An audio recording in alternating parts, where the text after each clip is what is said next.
Hey, college basketball fans, this is Gary Greene, longtime sports handicapper and professional sports bettor in Las Vegas for the past 35 years. And this is Gary Wins Videos, and this is our college basketball stock up teams report for the week, for week number 5 for December the 9th. And we have 4 teams in this week's stock up report. We'll start off with Clemson coming in after 10 games with a 9-1 record. This team has played very good basketball. This is a team that has 5 guys right at double-digit scoring. This is a very deep team, and it's a good position for this Clemson team to get out the gate start fast. Last couple of years, they've needed to win games late. They got bounced out of the tournament one year when I thought they should have been in, and then last year they got in. This could be the best team they've had in the last couple of years, and I'm a big Shefflin fan. This is a big kid that can play inside. He can score inside. He can shoot outside, and he is a really solid, underrated player in college basketball. Gotta love sixth-year guard Chase Hunter.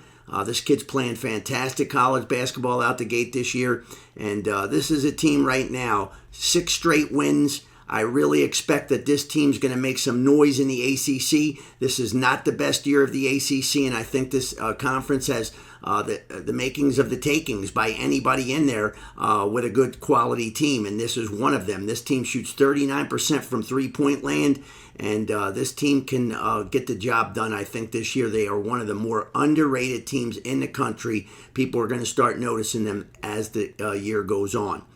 Next up, and in fact, I just wanted to say they've already beaten a good San Fran team, a good Penn State team, and they've beaten a very, very good Kentucky team. Miami probably a little down, but that's always a big game to play Miami in that conference, so they're off to a good start.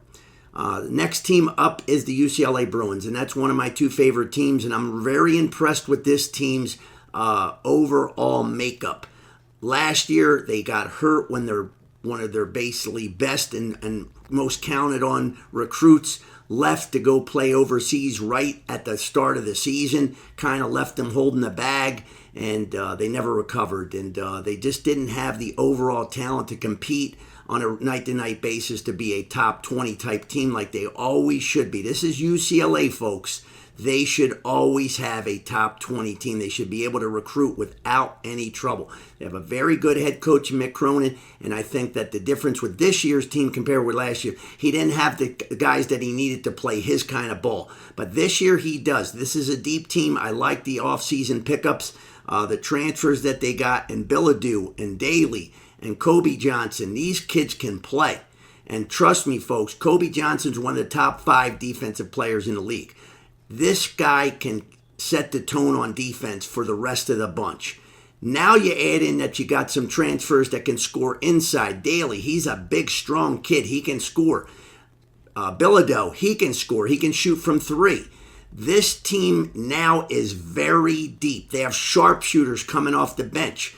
They can throw lots of different waves and different sets at you. And so far this year, they've done that. They have complicated things for opposing offenses. And they are doing the job. And right now they're 8-1. They have 7 straight wins. Very, very impressive win over Oregon. And the biggest thing about the win is not just the win. It's the fact they had a 7-point lead with a minute and a half to go and almost blew the game, and they were still able to win the game. So they're going to carry some very good momentum into the game against their big rival Arizona on Saturday. So they have momentum in favor. They have a team right now that is 10 deep, no complainers. Everybody's willing to accept their role. This is guys that started last year and played a lot of minutes that are now coming off the bench, 6th and 7th men. This team is impressive to me so far just because of how well they play team ball. And Clemson, UCLA, 2 teams this year that play team ball, and on any given night, foul trouble cannot hurt them if it hurts their star player, because neither team really has a superstar type talent. They have a lot of very, very good players, and they can offset any type of foul trouble that they have this year, where they were definitely not able to do that last year. So they are my top 2 stock-up teams. My 3rd and 4th one's a little lower rated as far as that goes, but we'll go with Utah State, 9-0. What's impressive is they have a brand new head coach. This guy comes in and the team does not drop off. This, to me, is the best team in the Mountain West Conference. And right now, this team plays solid inside. They play solid outside. They play strong defense. And this is a situation where this team is playing now in what I consider to be a down Mountain West Conference league. I don't think Nevada's as good as they were. UNLV definitely isn't as good as they were last year. So this is a team that has, Colorado State's not as good. This is a team that has the makings to win this conference. This team's going to be good, and they did not drop off from one head coach to the next. So very impressive start. Last but not least, the Rhode Island Rams. A lot of people would not even know anything about this team, but Archie Miller, this kid's been around. He was coach of Indiana. He was coaching in this league as a young guy. He is now a much more experienced, savvy, veteran head coach, and he had to take his time here with this new college. He is picking up. Last year, he just keeps getting a little better. This team right now has the makings of the players that he wants, and he needs to run the system that he wants. And this team's a fast-paced team. This is one of the better scoring teams in the country you would not know about. I call teams 60s, 70s, 80s, 90s. This team's an 85er. 85 means that they're capable of 85 on every single night out.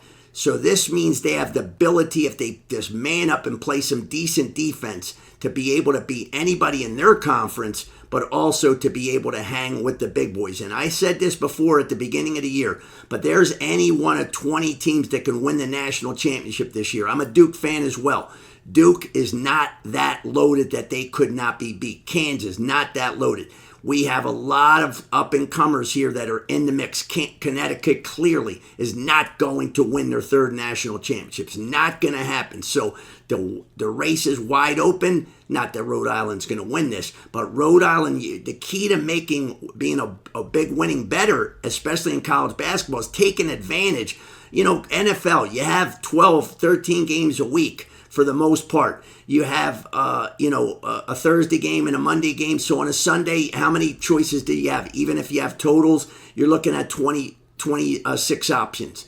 The fact is, in college basketball, on some nights, you have 50 options, if not 100 options. You got to be able to find sleepers. And Rhode Island, to me, is going to be a team that's going to be a sleeper because they're going to upset a few teams along the way. And I don't even really look at these. Kansas has been knocked off a few times. Duke, they're not really upsets, okay, because these teams are not that far ahead as they were in years past, thanks to transfer portals, NIL money, and just seems like the overall talent is being spread across. And the situation is this. College basketball is for the better overall for it. When we look at a couple of teams that I've mentioned earlier this year that I expected to come out on these videos now, that we're going to have good seasons, sleeper-type teams. Arizona State, 8-1. Bobby Hurley doing a phenomenal job. Xavier, 8-2. Archie's brother doing a phenomenal job. Pittsburgh, 8-2. If not for an injury in the beginning of a game, they might be 9-1.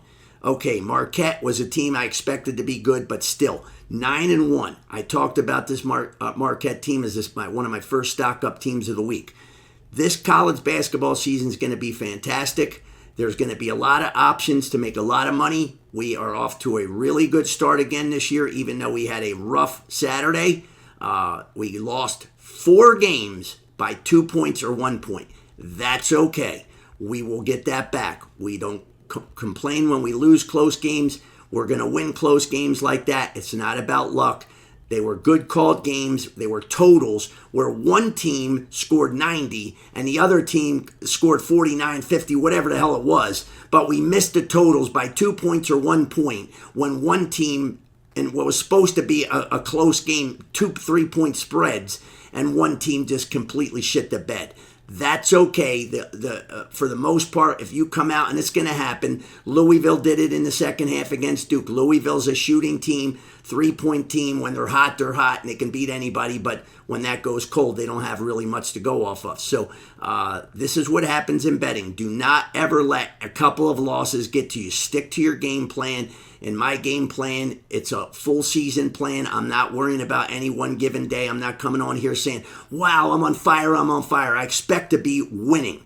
On fire is great. You may lose some, but make sure that you never bet what you cannot afford to lose, folks. And please be sure to check out all my videos at Gary Wins Videos. I'm going to do a stock down report one as well. But I'm going to start to do more and more college football ones, college basketball videos now that college football is just about on its final legs here with the final stretch of the bowl season. So enjoy the games for this week. Have a great holidays, and be sure to check us out and bookmark us so we can get you, hopefully, to become a better winning bettor this year.